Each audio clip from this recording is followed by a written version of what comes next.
today's daf we're learning is Pesachim daf Nun Aleph. Very excited for tonight for the first skills class to be beginning on our Pesachim, getting ready for the Seder. I hope you're all registered. I'll just recommend to people, if you're listening before the class, recommended to go in through the registration system early, some point before the class to make sure it all works. Put in your password, your user and your password, and that should get you into the system, and everything is in the system.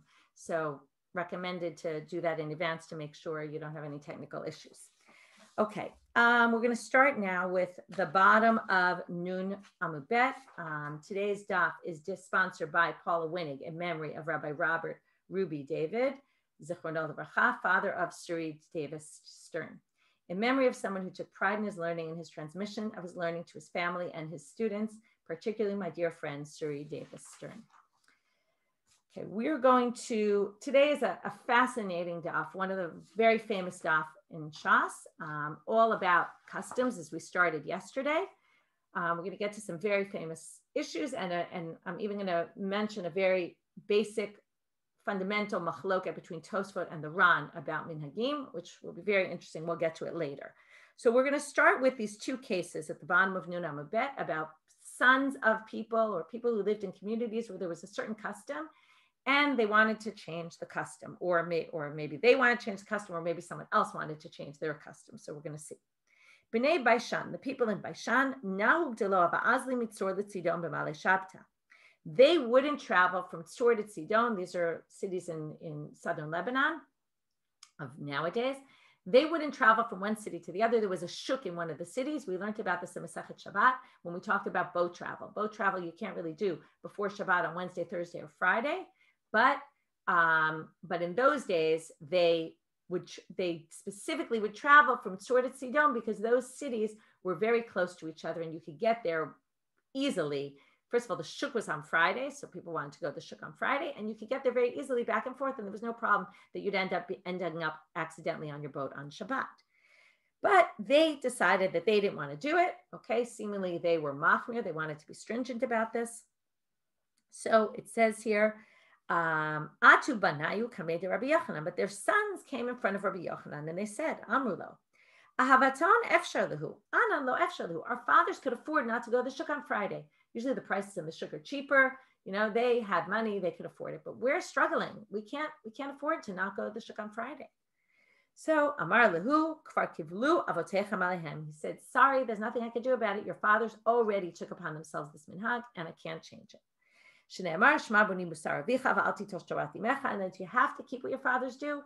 If your father did something, even if he was stringent about it, it's interesting. They also mention the pasuk here. It talks about your mother, right? Accept what keep within your parents' traditions. This is what we always say, right? You should keep within your family tradition. Bnei Chozai, people in Chozai, which was a city that it's talked about in other places. There was a story. I think someone was returning money to someone. I forget all the details, but he was going to Chozai, which was really far away. Apparently, it's like 6 months travel time from the mainland of Babylonia, which seems like a long time, but that's what they said. We'll see why it's important that they live very far away. So they would be mafresh challah from rice. They would make a dough with rice flour. They would take challah from it, which we already learned. Rice is not a grain. You don't have to do that. So here it's not the people who want. In other words, again, they said to Rav Yosef, do we have to keep doing this? Amar lehu nechle zar ba'apayu. He said, it's actually unclear. It could be atu v'amar le Rav Yosef. People said to Rav Yosef, this is the custom that these people are doing. And he said to them, nichle zar ba'apayu. Even a non-Kohen can eat whatever your mafresh your challah. Even a non-Kohen can eat it because it's nothing. There is no such thing as challah in taking challah on a rice dough. Eitiv Abaye says to him, how could you possibly say this? And here comes the big famous source that Abaye is going to quote that we're going to deal with a lot today. Dvarim hamutarim va'achirim nahagu b'hem isur. If there's something permitted that a group of people decide, we are going to forbid this. This is all about minhag and how minhag has importance. If that's the case, if people decided to be stringent about something, you can't come along and say, hey, you don't need to do that, and it's allowed. Okay, so Abaye says to Rav Yosef, how could you possibly do this? They took something that they knew was permitted, or it's not clear whether they knew or not, but let's just say, okay, it was permitted. They decided to be stringent. And now you're basically telling them anyone can do this. And let a zar, he even says, eat it in front of them. A non-Kohen can eat right in front of them. If that's the case, it says here, you can't permit this in front of them. Okay, now what's the issue here? The issue here is very clear. The issue is that many people, and this is why it's such a fascinating topic, many people don't know the difference often between halacha and minhag. Okay, it's one of the reasons why it's good to learn Gemara, right? You get the background and you understand where things came from. But if you don't learn everything, right, even if you're learning, you don't get to everything. And the point is that if you don't know the difference between what's halacha and what's minhag, if we start to say, oh, that minhag, oh, you don't need to do that, that's not really forbidden, maybe people will think that something you think is that something that is halacha, you might not realize that there's a distinction, right? And you'll say, oh, all my life I've been doing this, and now you're telling me it's okay. And then you'll say, oh, well, if that's okay, maybe something else is okay. And you'll end up permitting things that are really forbidden. So it's very dangerous to start telling people, oh, what you've been doing all your life, oh, you don't really need to do that, because it might raise questions upon everything they're doing. So therefore, you can't do that. So how did you do this? How did you tell them that they can switch this custom they've been doing for all these years? Amarlo, so Rav Yosef answers him, Vilavmi itzmar alav, but wasn't it said about that? Amar Rav Chisda bikutai. That statement wasn't said for everybody. The way I just put it is anyone might. No, it was said for the kutim. The kutim are the shomronim. We've talked about them before. Right? They're a group of people that were living. They were put by the Assyrians, and the Assyrian, when they took the Israelites out of Israel, the kingdom of Israel. So they put other people in their capital city of Shomron, and that's why they're also known as the Shomronim. And they started, they were not Jews. They weren't keeping Jewish law. And all of a sudden these lions came and started attacking them. And they went to find a Kohen who could teach them the laws of the land. And they started keeping the laws of the land, and they basically converted. Now, there's a debate about them always about whether they're considered gerei emet, real true converts, or whether they're considered converts out of fear, which doesn't really count as being a real convert. But in any case, these are people that already by the time of the Gemara, they were keeping certain laws. They weren't keeping all the laws. They weren't so knowledgeable about basic rabbinic halacha, the way the rabbis viewed it. And therefore it says, right, he says, that whole statement is only about the kutim. We don't really understand our religion so well. It'll cause confusion. But a regular Jew, they assume, is knowledgeable enough. They won't get confused. So that's why I didn't think it was relevant to these people in Chozai. This is why it's important that I told you Chozai was very far from the mainland. So he says to him, Kuti my time, Abaye questions, Kuti my time, Mishum de Mesarche Milta. What's the whole problem with the Kutim? They're going to mess up other halachot. Hanachinashe, Nani Sarche Milta. These people also are going to mess up the law because they don't know anything either. They're no different really than the Kutim because they don't live in a place where there are Talmidei Chachamim and they have learning going on. And they're also going to mess up the law. And there's always this discussion in the Gemara about the people who live in the outskirts and the periphery and they're not as knowledgeable or they live out in the fields. They know halacha as well. So this should apply just as well to them.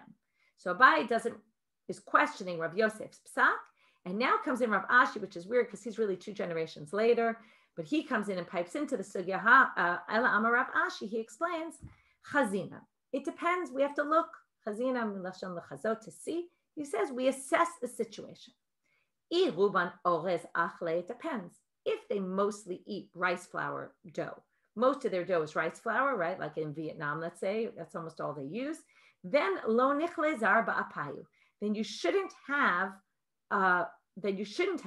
someone eat the dough, a regular non-Kohen, meaning they should retain the laws of taking challah from their rice dough. Why? Dilma mishtacha torat challah minayu. If most of their dough is rice and they never take challah on it, when they once in a while make a regular dough, they're going to forget that there's such a thing as taking challah. And therefore, we're going to allow them to continue taking challah from their rice dough. But if most of what they eat is wheat and other grains, then nichle zar ba'apayu, then we should get rid of this minhag. And why is this? He says, forgetting about that, we don't even have that issue, that people will forget the halacha, but there's an additional problem, which is if they mostly use wheat and grains and make dough out of the grains where you're obligated, and they also sometimes make rice dough, and when they make a dough made with rice, they are going to take challah, then what if they make 2 doughs at the same time, one made of rice and one made of wheat, let's say, and they take challah from the wheat dough on both doughs or from the rice dough on both doughs? We already learned that. If you remember, you can't take truma and you can't take challah min hachiyuv ala patur min patur ala chiyuv. One is exempt and one is obligated. And if you take, and what he's saying is if we let them keep up this minhag, it's actually going to cause other halachic problems, that they're going to end up without challah being taken on their regular dough. Because if you mix the two, then the challah is not valid at all. And it's as if you didn't take challah. So he says there's another problem that you're going to get to. And therefore it depends whether they eat mostly wheat or mostly rice, and that will affect how we decide what they do in this case. Okay. Now we're going to go more in depth into this idea, gufa. Gufa always means go in depth into something we just mentioned. Things that are permitted, and yet there are people who decided to forbid them. You cannot permit it. The main word being bifnehem, in front of them. Okay, meaning you could do it secretly. Okay, if you come to a new town.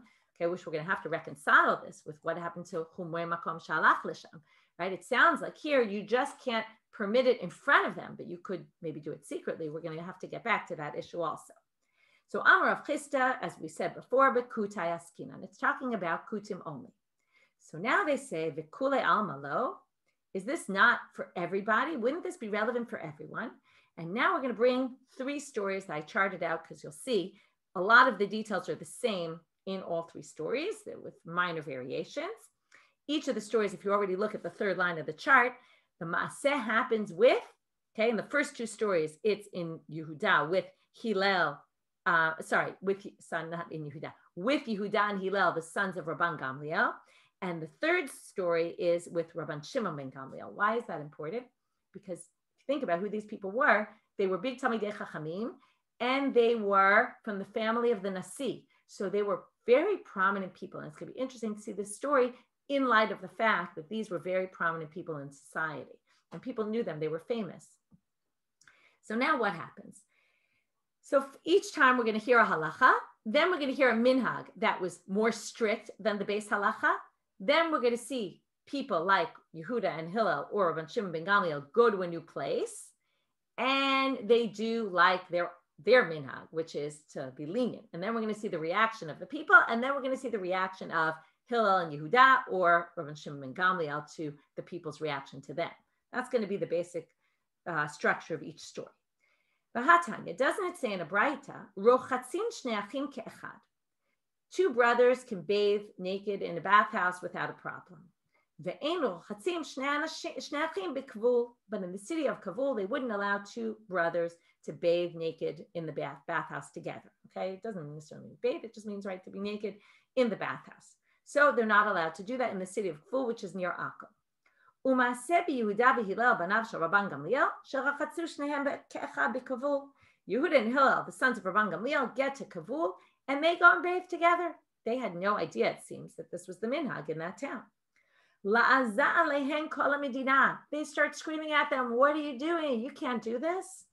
And they say, Amru, mi'amenu lo ra'inu kach. The people said, I've never in our lives, we've never seen anybody do this. Right? This is classic, small town, right? That, you don't know anything that goes on outside of your Dalet Amot, right? Your 4 cubits of space, right? That was all they had seen all their lives. They said, we've never seen anyone do this. And interesting that they reacted so harshly to right? Lotzi Laz is to give a bad name to someone, right? And here they took these prominent people in society and they start saying, what are you crazy? So they say, what happened? So now they have 2 options, right? Either they can say, well, the fact is you guys have it wrong, right? We're prominent rabbis. We know what we're talking about. You have it all wrong. But that's not what they do. Nishmat Hillel v'yatzah lebeit hachitzon. So Hillel goes out and he goes to the outer room in the bathhouse, which nobody bathed there, and he walked out there so that he wouldn't be with his brother. V'lo ratzah lomar lahem mutarim atem, and he didn't want to tell them this is actually permitted. Next story, right? Why do we bring this? Remember, because Rav Chisda said it's only kutim that you can't. Now these people weren't kutim, so the question is going to be, why didn't he just tell them? Only when it's kutim, we said, because they're going to mess up halacha, but not these people. Next story. Yotzim b'kordei kison b'Shabbat. These were loose-fitting shoes that there was potential that you might end up taking them off and you might end up carrying them on Shabbat. But it's not really such a, right? You might carry them in public, 4 cubits. Remember that whole problem in Masechet Shabbat. So here we have the story where really the halacha is, it's really not a problem. Nobody's really so concerned that you might carry them Dalet Amot. By the way, I specifically didn't talk yet about what exactly the problem is of Lirchot's two brothers naked together. The Gemara is going to question it later. But in the city of Bere, they wouldn't allow it. Same kids, right? I assume they were older. I assume they weren't children at the time. So they did it. They didn't know, obviously, there was a custom like this. Again, here you notice it's missing the word Kol Medina, but it could be just got lost somewhere. But basically, the city starts complaining about them. They said, we've never ever seen anyone do this ever. Again, what did they do? They took off their shoes and they gave it to their Canaanite slaves, right? Their non-Jewish slaves. Said, okay, even though non-Jewish slaves are also commanded to keep Shabbat, but we can be more lenient with them, right? Again, this is only a concern. Maybe we'll carry them. So they gave them to their non-Jewish slaves. And with that, they kind of said, okay, we'll keep your custom. And they didn't say it's really permitted. Third case. Safsalei nochrim are the benches where it's Gentile benches, but what they mean, the benches where people sold their wares. So you're allowed to sit on them on Shabbat as long as you're not selling. It's fine. You're not selling. But in Akko, they forbade it because it looks like you're doing business. There was a case of Rabban Shimon ben Gamliel who came and sat on the safsalim of these benches where people sold their wares in Akko. Okay, and everyone started complaining. They said, we've never seen this before. So they got off the bench and they sat on the floor. He sat on the floor, not them in this case. So how do you explain these three stories? So the Gemara answers, oh, no problem. Just like we said before about the Bnei Chozai, right? That these people were living now. What's Medinat Hayam? Medinat Hayam usually means abroad, overseas, okay? Not in Israel.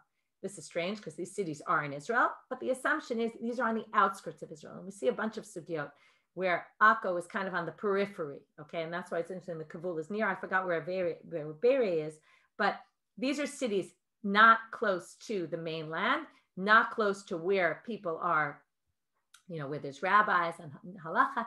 These were not knowledgeable people. And again, if you start telling them, right, this is the whole concern, you start telling them, oh, you don't have to do that. They're going to start saying, oh, I don't have to do that either then, and I don't do that either. And it's going to lead to a problem. Okay, so therefore, they basically said, oh, okay, we didn't realize this was your custom. We won't do it. Now, let's go on a little further, and then we're going to get to this very important machloket Tosfot and the Ran. So first, the Gemara just wants to understand better what the issue is here in all these cases, why they were stringent about it. Because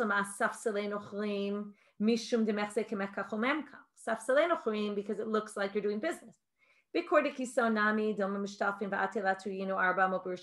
might take them off and end up carrying them 4 cubits. I understand the issues there.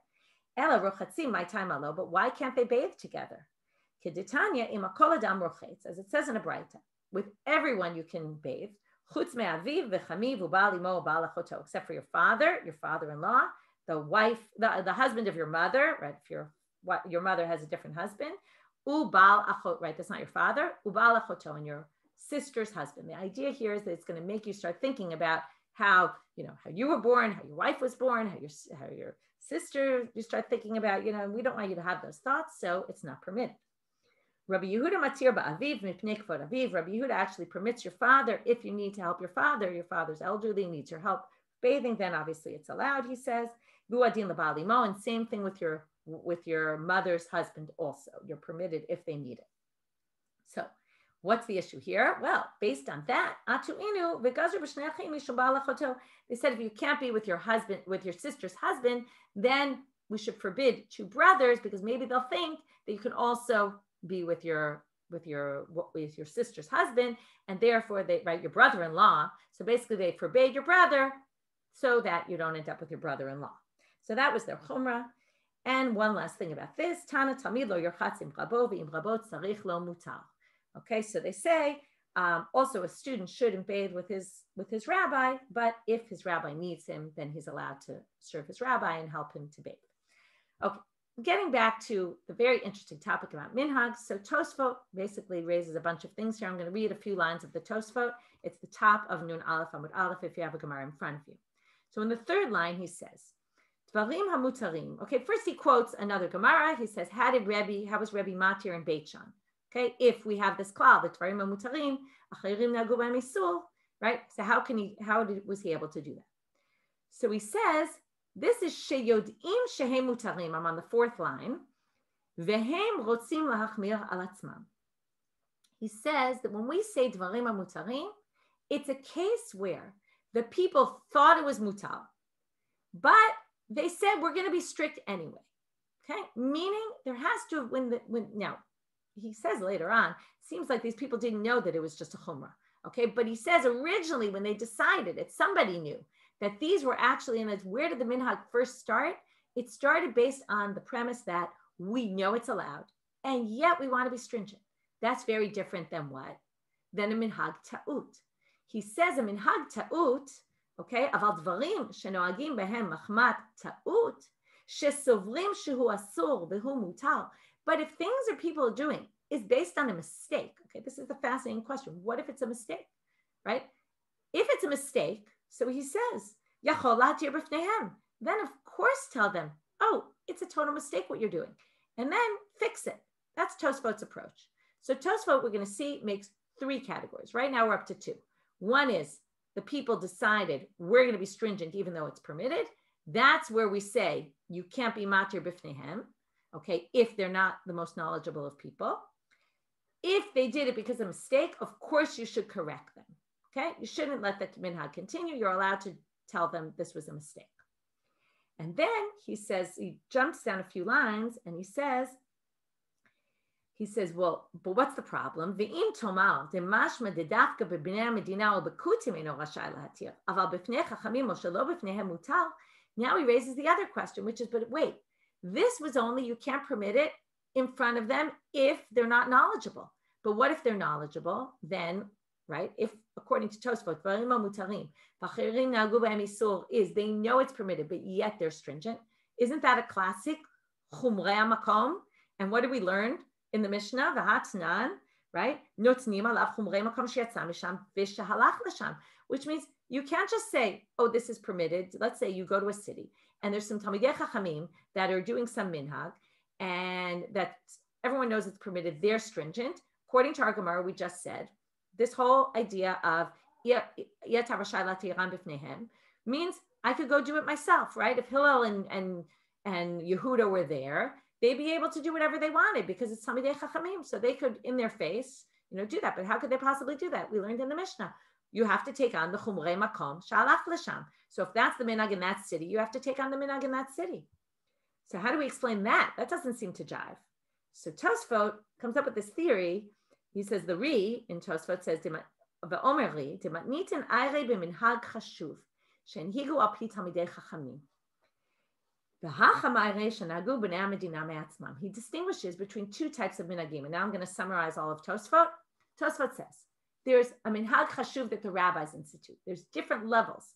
Or there's a minhag that people started doing, right? We all know that some customs develop because the rabbis decided, and other customs develop because people just started to be, they started some minhag and it just stuck. So if the rabbi started, and it's an important minhag, right, already according to the Tosfot, right? If the rabbi started, it must be an important minhag. Then you have to take on the chumrei, like Isur Malacha on morning of Pesach. That would be a minhag chashuv. That you can't just, say, oh, we're going to get rid of. No, you go to a new place, you have to keep their minhag. However, if it's a minhag that the people started, that already has a different status according to Tosfot. And according to that, then it distinguishes between a mistake and a regular custom, right? If it's not a mistake, if they knew that they were just being stringent, then you can't permit it. If it was a mistake, you can say, oh, it's just a mistake, and you can permit it in front of them. But the Ran doesn't agree with this, which is fascinating. And I'll tell you why it's even more fascinating, because of the Ran is consistent with his approach in another case, and I'll get to it soon. So the Ran says, the Mishnah is talking about when you knew, and he takes the second category of Tosfot, where you knew it was permitted, right? The middle category, you knew it was permitted and you forbade it. He says in that case, you have to take on their chumrah. And the case of all these communities that they were doing this chumrah, those were minhag ta'uyot. That was a mistake. And he says if people are doing something for the wrong reason, total mistake, you have to let them continue. Because he says, right, what's his theory? His theory is, even if it's a mistake, they believe that it's right. So if you start telling them, no, it's a mistake, right, what's going to happen? They're going to think maybe other things they're doing is a mistake, and it's going to cause the whole system to fall apart. And this matches exactly what he says when it comes to the pasuk, Lo tasur min hadavar sheyagidu lecha yamin u'shmol, one of my favorite topics, about development of halacha. What if the rabbis tell you, right, there's a famous midrash, even if the rabbis tell you that your right hand is your left hand and your left hand is your right hand, they darshan the words yamin u'shmol, right and left, even if they tell you, right, it says don't veer from what the rabbis tell you, right or left. So there's a drasha, famous drasha that says, and there's different variations of it, whether that's really the right version or not. But it says, even if they tell you that your right hand is your left and your left hand is your right, you have to listen to them. And the Ran explains why he believes in that. And he says, why is that the case? Because think of the Marechet al-Chatit, the system of Jewish law, is like your body and the digestive system. Let's say you eat poison. Since the poison, this he says in the Drashot Haran, he says the poison, if you don't let it go through your system, well, then the next time you eat real food, it might not go through your system. It will reject it. So because of that, you have to let the mistakes pass through also. Because if you start saying, oh, this is a mistake, then you're going to mess up. The whole halachic system is based on trust. Trust in the system, trust in the rabbis, right? Lo b'shamayim hi. It's not in the heavens. It's in the hands of the rabbis. So if we start to allow you to start every time there's a mistake, oh, this is a mistake, and you don't have to listen to the rabbis here, what's going to happen? People are going to lose their confidence in the rabbis. So likewise here with minhagim. If we start to say this is a mistake, well, they're going to start to lose their confidence in minhagim, in halachot in general. And it's going to create basically havoc in the system.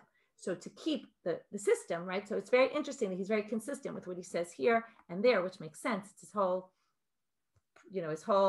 approach to this issue of the fear of, and how you keep the system intact. So sometimes there might be mistakes, but you have to let them pass through. Otherwise, you're going to end up undermining the entire system. Anyway, it's a very interesting debate between them. And then it's all fascinating about how you relate to minhag ta'ut. Do you get rid of it, or maybe you don't, which is very interesting. Okay, moving on, because we could talk about this from here till tomorrow. Ki'ata Rabba Bar Chana, famous story. Rabba Bar Chana comes to Israel. Now, there were two types of chalev. There was the fat, these are the forbidden fats, in the parts of the stomach of the animal. One is, there's an area where it's flat, that's the da'itera, and one is where it was curved like a bow, like of a bow and arrow. So the part of the da'itera where it was flat, there was a debate among the rabbis in Israel versus the rabbis in Bavel about whether it was allowed. So he went, so ki'ata means Rabbah came from, okay, this is why it's important, from Israel to Babylonia. Why? And then the issue is he brought with him his custom to eat it, because in Israel they ate it. So he went, ki'achal da'itera, achal da'itera, and he ate it. He ate this chalev. What, by the way, how do you know it's the flat part, the straight part? Because the root of aitera is yud taf resh. Taf switches with shin, yashar, straight. So he ate it. That's how you remember this word. They start coming into the room where he was sitting and eating. He quickly covered up what he was eating because he didn't want them to see that he was eating something that they don't eat. So they came and they reported back to Abaye what he had done. Amar lahu shavinchu kekutai. He must have treated you as kutim, because right, if you're rabbis, it's not a problem to eat bifnehem. Remember, the whole thing is kutim. So this is just an interesting line. The Abaye says, oh, he must be treating you like kutim and not talmidei chachamim, because otherwise he would have just continued eating. Anyway, Rabba Bar Chana late le haditnan. So now they question. They say, wait, what happened to our Mishnah? Does he not hold? Notznim alav chumrei makom sheyatzam misham v'chumrei makom shalach l'sham. Isn't he supposed to keep the chumrah of Eretz Yisrael of Bavel when he gets there? So Amar Abaye, okay, two answers. Very famous answer of Abaye. Hane mile. This is only true. It depends where you're going to where you're going. And now there's going to be a hierarchy of places. Okay, this is only mi Bavel Bavel. If you're going to one city in Babylonia to another city in Babylonia, Eretz Yisrael, or from Israel to Israel, Inami mi Bavel Eretz Yisrael, or from Bavel to Israel. Aval me Eretz Yisrael to Bavel lo. But if you're coming from Israel and you're a scholar from there and you come to Babylonia, you could do whatever you want. Why is that? Because We always defer to the rabbis in Israel. This is interesting in terms of, right, we know that later on it wasn't really the case, but, or not everyone's perspective was that way. We see all these sugyot in the Bavli that are negative toward Eretz Israel about. Here he says, no, we are subject to them, right? In the end, we have to defer to them. Therefore, Avdin and Kavatayu. Therefore, they can keep their minhag. So basically, he's saying this chumrah, that you have to take the chumrah makom shalach l'sham, is not relevant in that direction. If you're coming like Rabbi Bar Chana from Israel to Babylonia. Rav Ashi gives a different answer. Rav Ashi, he doesn't like that. He's saying even, and you think Rav Ashi was the last generation of Amorim, by them for sure, they didn't have this relationship anymore with Israel. There was nothing really in Israel anymore at his time. He adds another issue, which is he was planning to return home. If you're planning to return home, you don't have to keep the minhag, right? This is, we're going to get tomorrow to Yom Tov Sheni of Galiyot. And, but he says here, if you're planning to stay, then you have to keep their minhag. But if you're just there temporarily, you don't have to keep their custom. And he says, must be Rabbi Bar Chana was planning to go home. Now they're going to say, Amar le Rabbi Bar Chana leBurei. He's going to now limit this halacha. He says, Bini, he says to his son, my son, lo tochal lo b'fanai v'lo shelo b'fanai. I'm eating this stuff, but you shouldn't eat it. This is obviously very complicated to pass on to your children. I can eat this, you can't. Well, why? I saw him myself. He's the one who said it's okay. I saw him eat it. Therefore, therefore I can rely on him, even if he's not here. By the way, b'fanav shelo b'fanav could mean if he's here, if he's not here, in his face or not in his face. Some people say it means when he's not even alive anymore. Shelo b'fanav is when he's dead. B'fanav is when he's still alive. But ata lo ra'ita oto, but you didn't see it firsthand. So lo tochal ben b'fanai ben shelo b'fanai. So you can't eat it even in front of me. And of course, not in front of me. Upliga didei. But this statement of Rabbi Bar Chana contradicts himself. He says somewhere else. He said, Rabbi Yochanan ben Elazar told me one day, one day I went, said Rabbi Yochanan ben Elazar, I went after Rabbi Shimon, the son of Rabbi Yossi ben Lakunya, into a gina, and he took svichei kluv and he ate them. And he gave to me and he said, so he said, and I ate, right? He said to me, you can eat only in front of me, but not in front of me. Again, whether that means not in my lifetime or it means not when I'm not there. But I, who actually saw him, in other words, Rabbi Shimon said to, right, he said to Rabbi Yochanan ben Elazar said, I saw it straight from Rabbi Shimon.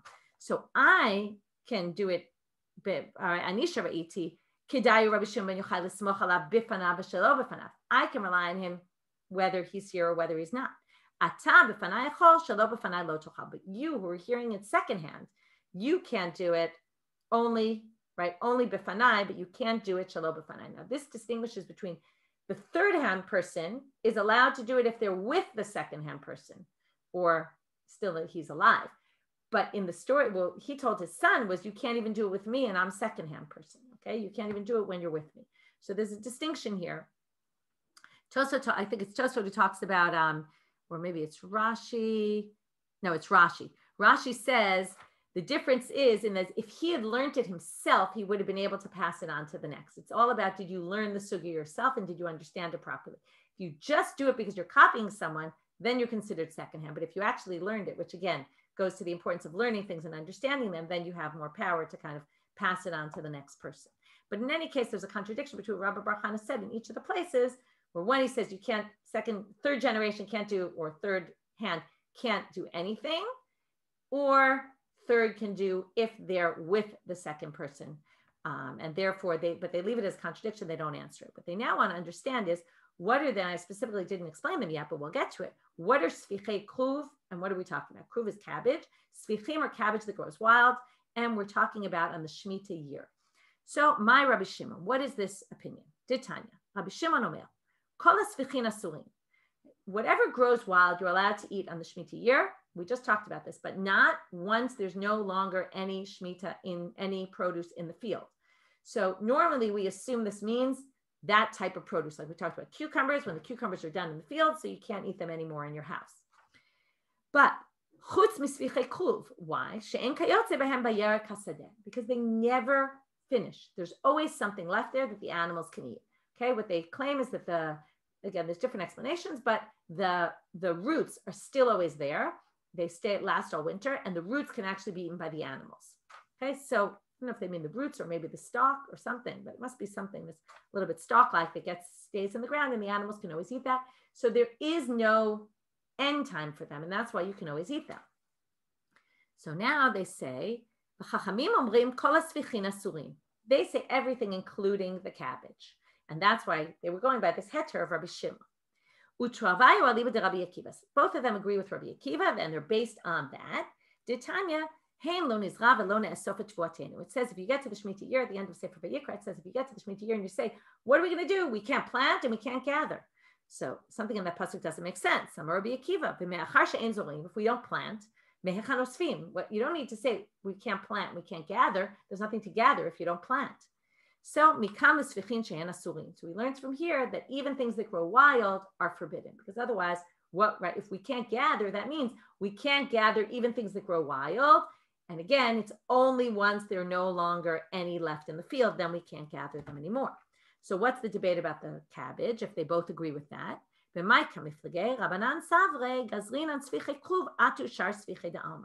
He says we're going to make a gzera, even though sfichei kruv really should be allowed because there is no end time, but we're going to make a gzera and forbid them because you might not think you could eat other wild things once they're no longer in the fields. But Rabbi Shimon savar lo gazlinan sfichei kruv ate sfichei da'alma. He thinks we don't make any sort of gzera there because of regular sfichim, right? We just say it's fine. There's no reason to make a gzera. You have to ask a question according to the rabbis, which is why is if the rabbis say we're going to make a gzera and sfichei kruv, when do we make a gzera? It has to be when they're no longer in the fields, but there is no time when they're no longer in the fields. The whole law is when they're no longer in the fields, that's when you have to stop eating them. So when there is no time. So some people say they mean the leaves. When the leaves are no longer in the fields, then you have to stop eating them in your house. Or some people say that there's an opinion of Rabbi Shimon in Masechet Shvi'it that that the zman, or this I thought was very interesting. The time when you have to destroy all your stuff, or maybe just be mafkir it, we said yesterday, is the time that it doesn't go by vegetable like we discussed yesterday. Cucumber time, cucumbers, right? Tomatoes. No, it's the time when the last vegetable is no longer in the fields, then you have to get rid of all your produce. So maybe the rabbis hold like Rabbi Shimon there, and then they say, so when the last vegetable, other than the cabbage, is finished, then you have to also get rid of everything else, including, so then you have to stop eating also cabbage. Anyway, that's an aside question. Okay, last thing for today, the Mishnah. The Mishnah had said, if you remember, if you go mimakom, right, where you're machmir, to a makom that you're mekel, or a makom that you're mekel, to a makom that you're machmir, right? So either which way, you have to keep the chumrah of wherever, you have to be stringent, and don't do any different mipnei machloket. We don't want you to create dispute. So the Gemara, we said that this line didn't make any sense, because if you keep your own minhag, where you're in a place where they have a different minhag, and you're stricter than everybody, that could also create dispute. It doesn't only create dispute when you do something that's permitted and they forbid it, you also create dispute when you do something, you forbid something that they think is okay. That also creates dispute. So therefore, the Gemara is going to say, Bishlama, it makes sense how if you work on Erev Pesach in the morning and these people don't, so you keep whatever minhag they do. Right? Thank you. When in Rome, exactly. Right? And therefore, don't do any different than they do because you're going to create dispute. And you just don't work. But if you come from a place where they don't work and you go to a new place, right? If you want to say, let's not create a conflict situation, then you should work, right? Because if you stop working and everyone else is working, everyone's going to say, oh, why are you not working? That's going to create conflict. But it's telling you, you can't work. So that's going to create dispute. So two answers.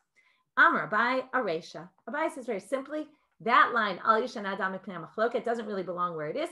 It's referring only to the first line. It's referring to, if you go to a place where they're stringent, then you have to be stringent so that you don't create machloket. But if you come from a place where you were stringent and they're lenient, then it has nothing to do with the machloket. We're not worried there about conflict, or we're just, that line just doesn't relate to it. It's a little bit of a problem because still you might create dispute. But Rava Amar La'olama Seifa. Rava says, no, really, it's referring to that line also. And Hachikamar, what it means is not don't do anything different because you'll create conflict, but Ein bizo mipnei shinui machloket. If you don't work and you go to a place where they do work, if you refrain from working, that don't think that it will create a conflict. It won't create a conflict. Okay, why? Maika Amart, what will they say? You want to try to say, whoever sees you will say, oh, you think malacha is forbidden? No, they'll just say, oh, this is just another guy who doesn't work. So there's a lot of people, Batzalan and Bishuk, there's lots of people who don't work and just sit around drinking coffee all day, or right. And therefore, the fact that you don't work is not going to be an indicator that you're going against their minhag. It's just going to be an indicator that you're a lazy bum. But it's not going to, okay, now what's interesting about this is that means if your minhag, if you keep your stringent minhag and it conflicts with theirs, then you actually wouldn't do you wouldn't keep your chumrah, right? According to Rava's explanation, there's a big nafkamina between the two, because Abai says no matter what, you keep the chumrah. It just has nothing to do, we don't care about dispute in that case. It's like conflict, we're worried about, but we're not worried about it to that extent that we're going to let you uproot your old minhag. No, you can't just get rid of your old minhag just because of conflict. But according to Rava, it's all about conflict. So if it will create conflict, then you should be lenient. It's very interesting. And it's all about, and it's why is this stuff fascinating, but this will end. It's all about this idea about how do we live in a society with other people. And when we move to place, and how we have to be sensitive to what's going on in that place and how what we do will be accepted. And as we discussed, number one, how it's going to affect the way people view halacha in general and how that might make them be lax about lots of other halachot and raise questions about why am I doing anything that I'm doing, if that's a mistake or if that I don't need to, and that's just a stringency, right? And it's one of those things that we try to educate our kids about. I remember my kids, I was so happy they were learning in school, they would make a list. This is a minhag and this is a halacha, and it's very important to know the difference. On the other hand, there's also this issue of, even though there's this distinction, when you get to a new city, be respectful, figure out a way to live together with other people and not to be showy about your opinions or, any kind of things like that. And you have to be cautious. And even people like Hillel and Yehuda, who were very prominent people, still kept their mouths shut, and said, okay, we understand where our place is and we have to be cautious. So it raises a lot of interesting food for thought, questions, etc. And we'll finish with this today. Have a great day and hopefully see a lot of you tonight.